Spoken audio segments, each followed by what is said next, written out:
ब्रेकनंतर बातमी देशातील लाखो वाहन चालकांना दिलासा देणारी आहे। त्या 15 ऑगस्टपासून खासगी आणि छोट्या वाहनांसाठी फास्टॅगवर आधारित वार्षिक पास सुरू करण्याची घोषणा केंद्रीय रस्ते वाहतूक आणि महामार्ग मंत्री नितीन गडकरींनी केली।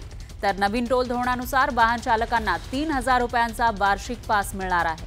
यामध्ये ते वर्षभरात 200 वेळा टोल क्रॉस करू शकणार आहेत।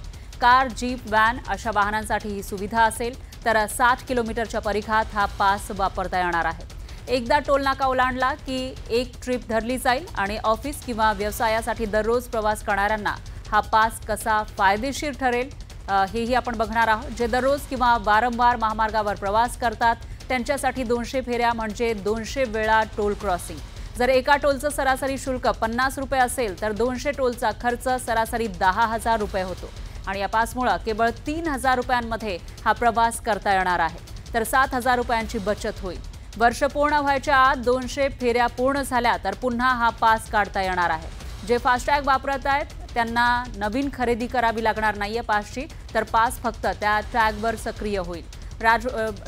हा जो पास आहे तो नेमका कुठे कुठे अवेलेबल असेल तेही आपण बघणार आहोत। राजमार्ग यात्रा ॲप, NHAI MORTHच्या वेबसाईट लिंकवर नोंदणी करून तो पास घेता येणार आहे। फक्त राष्ट्रीय महामार्ग आणि राष्ट्रीय द्रुतगती मार्गावर म्हणजेच नॅशनल एक्सप्रेसवेवर, नॅशनल हायवेवर हा पास वैध असेल।